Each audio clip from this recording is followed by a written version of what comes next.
Today I am going to be doing just a quick video, one of my character bios, on the Forest Sprites of Lushbuckle.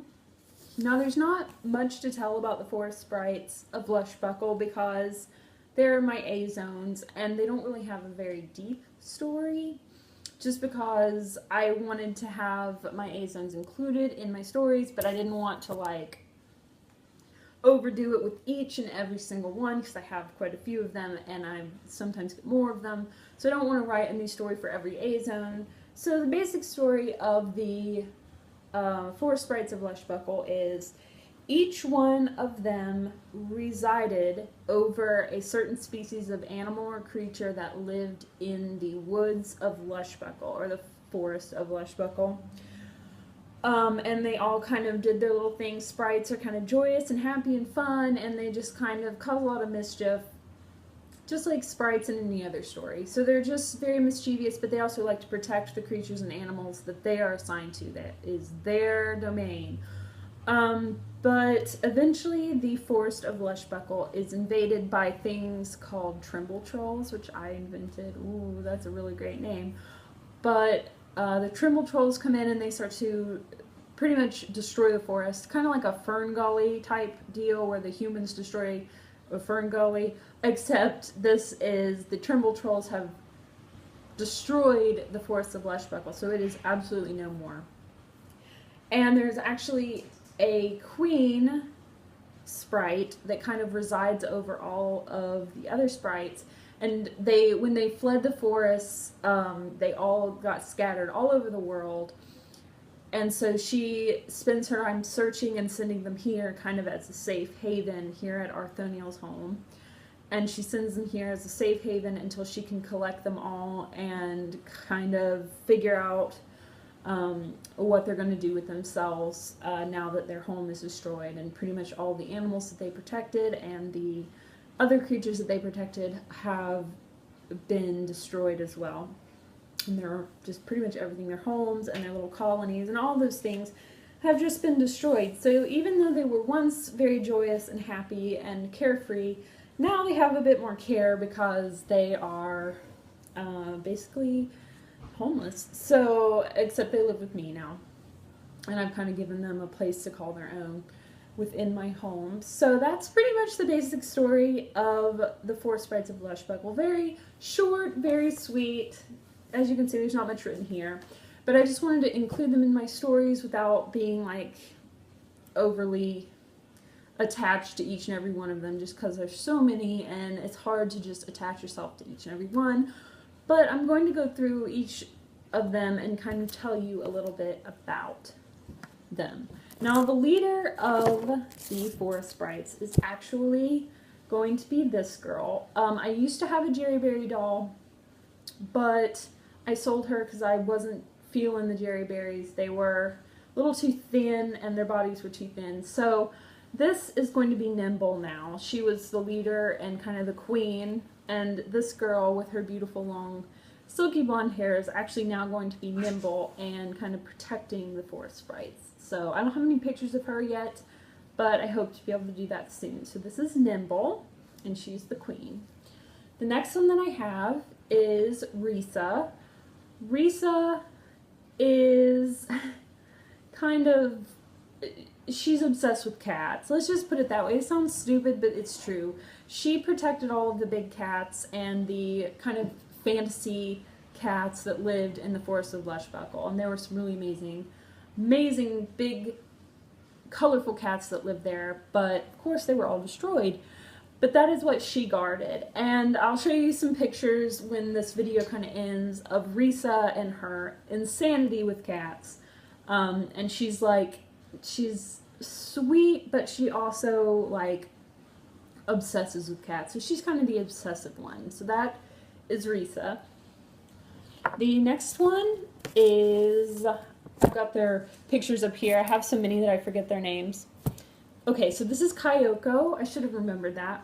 Kyoko protected the fox and the big dogs and the coyotes and the things that lived in the Forest of Lushbuckle. So she is kind of a fox sprite, and she's very quiet and reserved and sweet, and there's really nothing outgoing about her. She's just very shy and quiet and doesn't talk a lot. So in her pictures, she's just always real sweet and innocent looking. So there's Kyoko. And the next girl is my tiny one. She is a Pico Nemo. And this is Chibi. Spelled C-H-I-I-B-I. Chibi. And she is in charge of all of the newborn and baby animals and fantasy creatures in the Forest of Lushbuckle. As you can see, she's tiny herself. In comparison with the others, she's very tiny, but this is Chibi.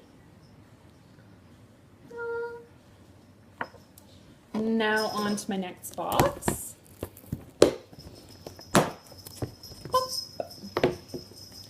Alright, first we have Mitsuko. Mitsuko has like a wavy blonde hair, and she is the bunny and fantasy type bunny guardian of the Forest of Lushbuckle. So she loves bunnies, she takes care of them, she often dresses like a bunny herself, and she is also kind of quiet and reserved like a bunny.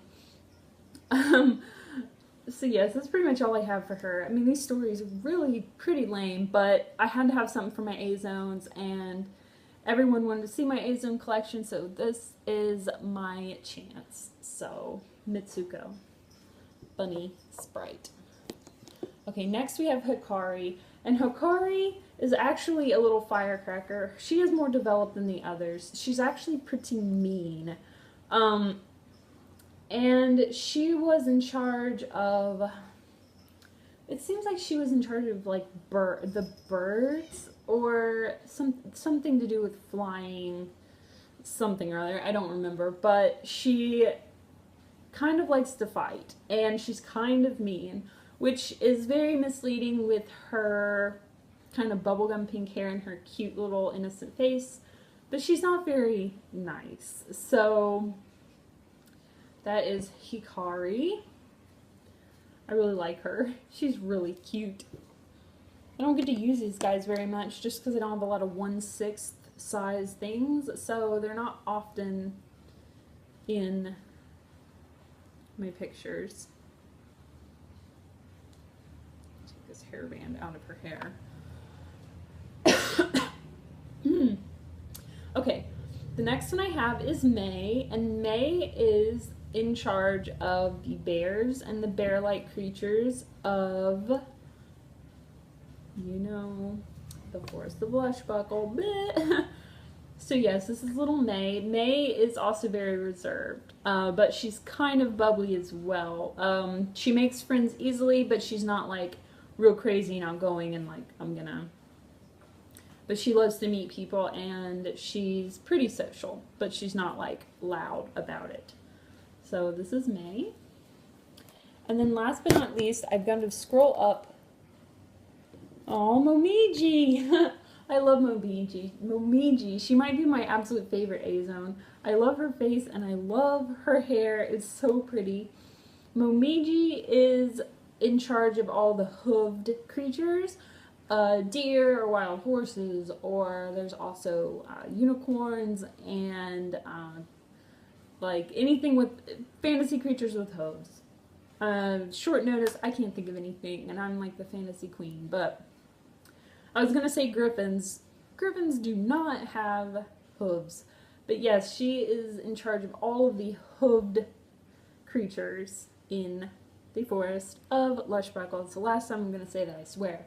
So those are all of my sprites. I haven't ordered an A-zone for a while because I really would like to get my my diorama or dollhouse made for these guys before I take too many more pictures of them. I actually have a dollhouse that is perfect size for them, but it is not wallpapered or finished yet, so I would prefer to have it finished before I take many more pictures of these guys, because I want them to fit in with my other photos instead of just kind of looking tall. So that's my plan for them. But I'm going to have to cut this off now because it's getting long. Surprisingly, I thought it was going to be really short, but it really does did not turn out short. And the next person I'm going to be doing is Mew. Mew is the mysterious adopted child of Baxter and Bixby, and you will learn who all of them are in my next story. I really love Mew. She's really sweet, and she's super innocent, and she's also got a big secret. So that's who we'll talk about next time. I'll talk to you guys soon. Bye!